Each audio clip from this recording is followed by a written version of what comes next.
Hi, I'm Will Holland.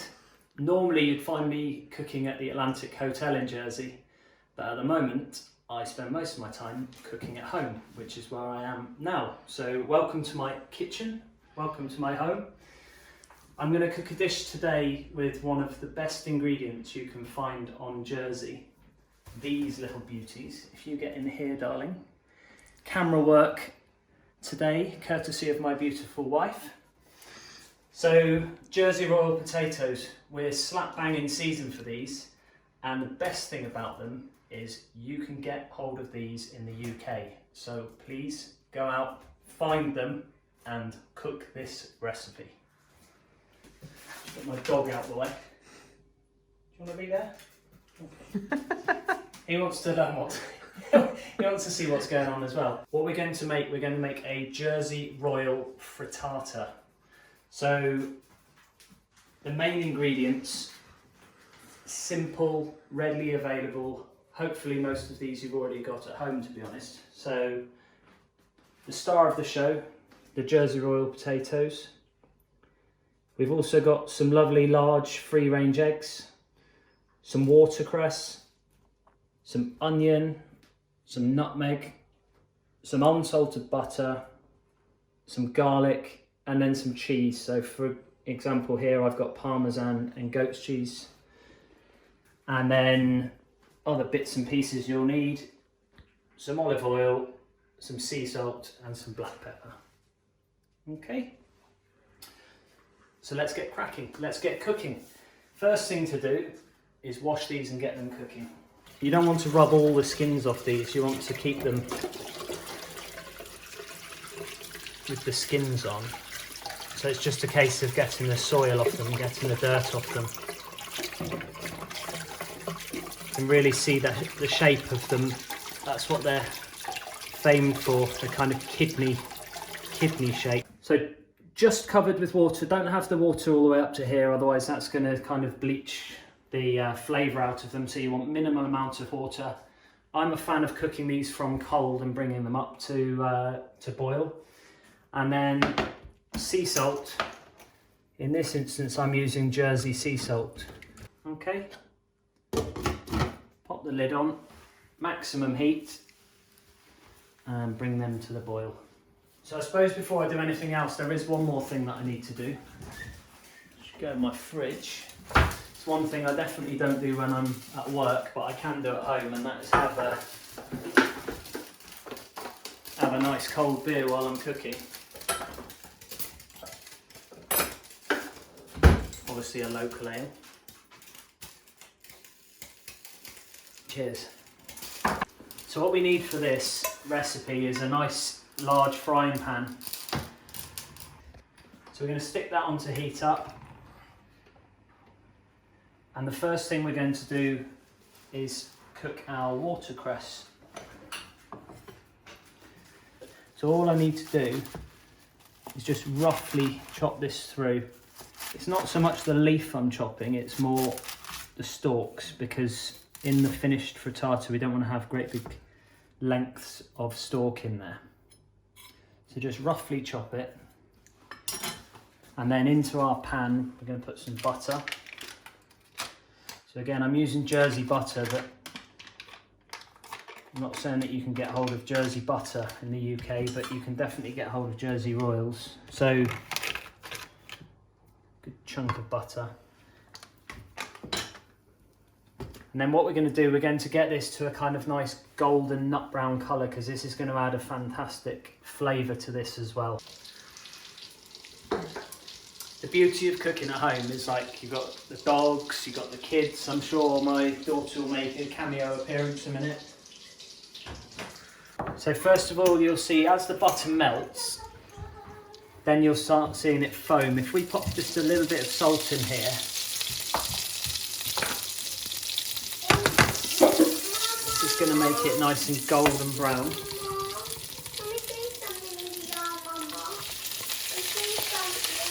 And then pop the watercress in. Okay, so watercress in. We have put a little bit of salt in there. We'll just put a little bit more in. the salt. We're also going to put some black pepper in there. This is nutmeg. Ideally I'd use whole nutmeg, just grated, but again we're cooking at home, so we use what we've got. So a little bit of ground nutmeg. And we're just wilting this down, so we don't want to cook the hell out of this. It's been in the pan for 30 seconds. Okay, that's it. So I'm just going to pop this into a colander. The reason for that is if any moisture drops out of this, we just want to get rid of it. We don't actually want that in the finished frittata.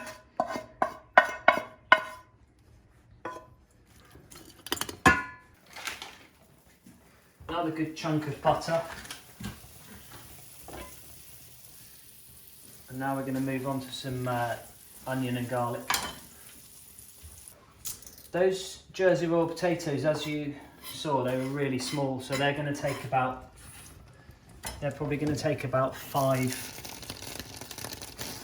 to 7 minutes boiling. They're also going into the frittata, so they don't need to be cooked all the way through, they just need to be al dente.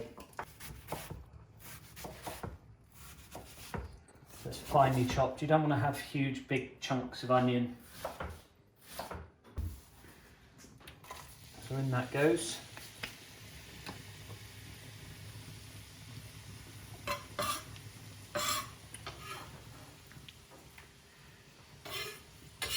And again, I'm going to put a little bit of salt in there from the start.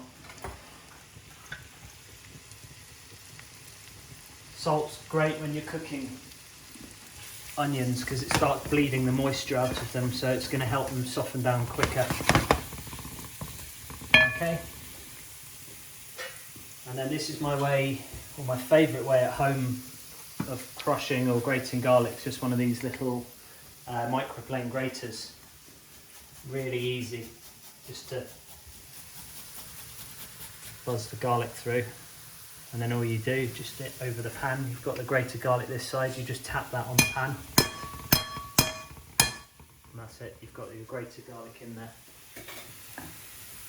And I'm going to put a little bit of black pepper in there as well. So it's important when you're making something like this that you just season each element as you go. So I've seasoned the watercress, I've seasoned the onions, seasoned the potatoes, and then the finished dish is going to be beautifully seasoned. Let's have a little check of these, see how they're getting on. Just use a sharp knife to spike them. If you think that they're feeling cooked, the best way of testing anything, whether it's how something's cooked, how it's seasoned, is to actually get one out. Cut it in half and have a little try. I'm not just saying that. Jersey Royals are just another level of potato. So we're just going to strain them off.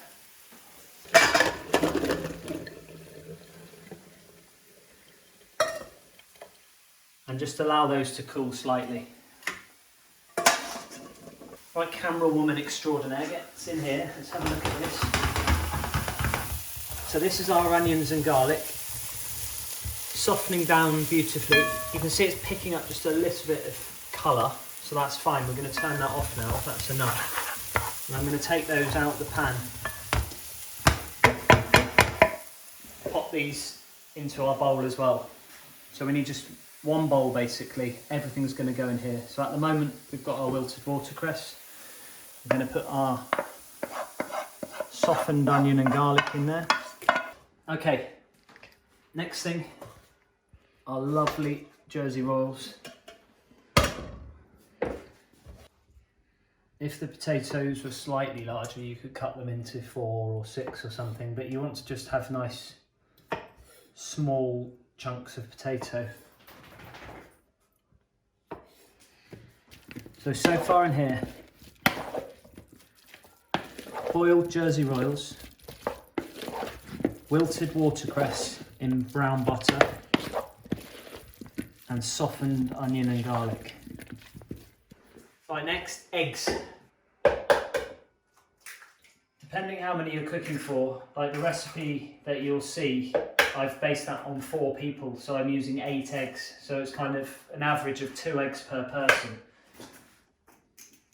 A little bit of sea salt, just a pinch. Again, a little bit of black pepper, and then we're going to give that a good whisk.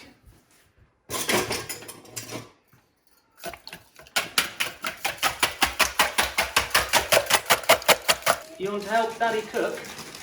No? Okay. It's good if this mixture is slightly warm, because then it starts to heat up the eggs and starts to cook the eggs.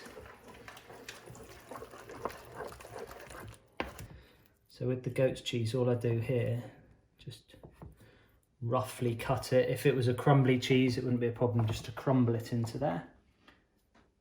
Okay. Let's pop that straight in.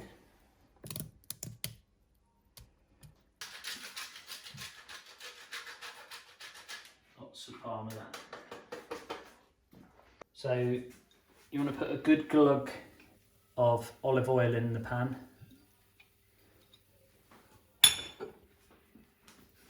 And then get the mix into there.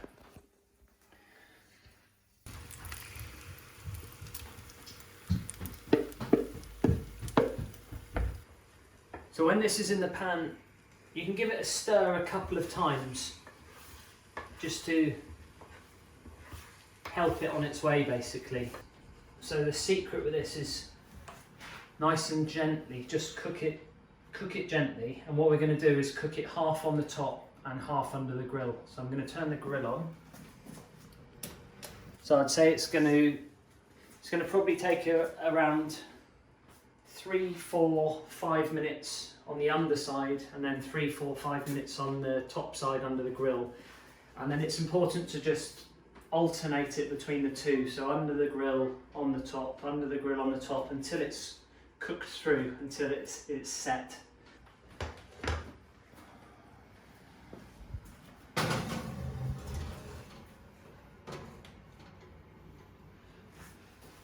Okay, the grill's on medium and it's not right at the top. You can see that it's kind of a little way down, because we want the omelette, we want the egg to cook. We don't want it to just colour and then the middle still not be cooked. Okay, then back to the top.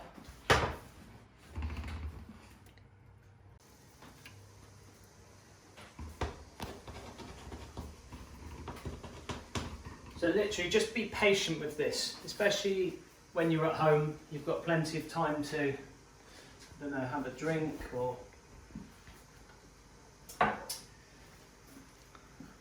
have a drink like the camera woman's doing right now. To check if it's cooked, it's just a case of feeling it very, very carefully. It's hot, obviously. Is when it firms up, when the eggs are cooked, when it binded everything together, it's going to firm up. We're just going to give that one last time on the top. And I'm going to give you another little tip on here to check if it's cooked or not. Is obviously this frying pan hasn't got a handle on it. If you've got a handle, you can just shake it or get hold of the pan and just give it quite a vigorous shake, and you can see that's actually loose in the pan now. You can see it moving around. I'm happy with that. Now, if you're feeling brave, you can turn this out of the pan. I'm feeling brave. If you don't feel brave, it's not a problem to cut it in the pan and serve it out of the pan. Moment of truth. Like I said, give it a shake just to make sure that it's loose. Turn your plate upside down on top of it. And this would be where it'd be really handy if the frying pan did have a handle, because you'd be able to hold it, but it hasn't. So in this case, I'm just going to get hold of my cloth, hold it like that. You got this on film, yeah? Yes. Wow. Flip it over.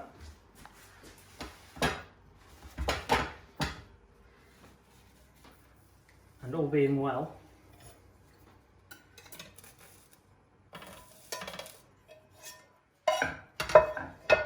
you have a beautiful frittata.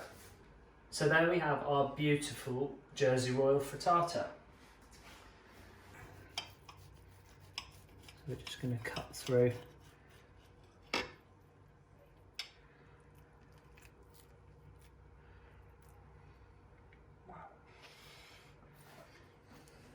Cut it into a nice big chunk. Okay. Look at that. So all I'm going to serve this with, just some salad, really simple. Dress it simply, just some good quality balsamic vinegar. A little bit of olive oil. And there you have it. So while you can't visit Jersey, this is the way you can have a little taste of Jersey in your own home, and we'll see you soon, hopefully. Cheers. Thank you.